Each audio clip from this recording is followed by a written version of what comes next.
ورزشی سپورت خبر داد که در دور 21 مسابقات لیگ یکم فوتبال تاجیکستان حادثه تقریبا بی سابقه روی داده است. دسته پختکار از شهر مهرآباد مرکز مأموری نویه جبار رسولوف بر دسته وحدت با حساب رکوردی 12-2 غالب آمد و حملگر دسته میزبان دلیر شریپوف به دروازه حریفان 6 گل زده گیکس تریک کرده است. گیکس تریک این وقت است که یک فوتبال باز در یک بازی 6 گل میزند.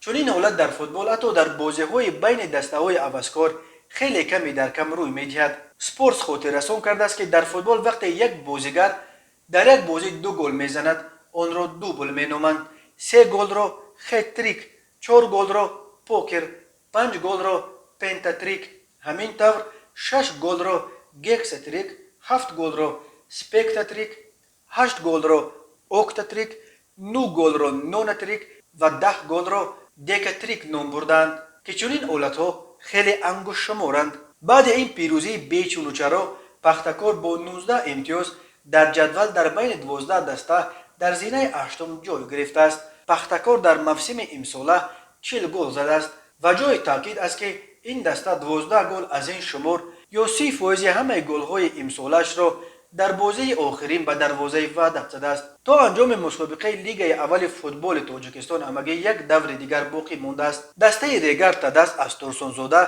با 55 امتیاز در صدر جدول قرار داشته الکی در دوره قبلی راحت اول به لیگ عالی فوتبال تاجیکستان را از آن خود کرد. تقدیر راحت دوم روز 15 اکتبر در نبرد مستقیم بین دسته های اوسلوت از فرخور و رفشن از ظفرآباد حل خواهد شد. این دو دسته با 49 و 48 امتیاز در زینه های دوم و سوم جدول لیگ یکم قرار دارند. برای اوسلوت که نظر به رفشن یک امتیاز بیشتر دارد در این رقابت نتیجه مساوی نیز کافی است، ولی رفشن برای آنکه راحت دوم را به دست بیاورد باید حتما اوسلوت را شکست دهد.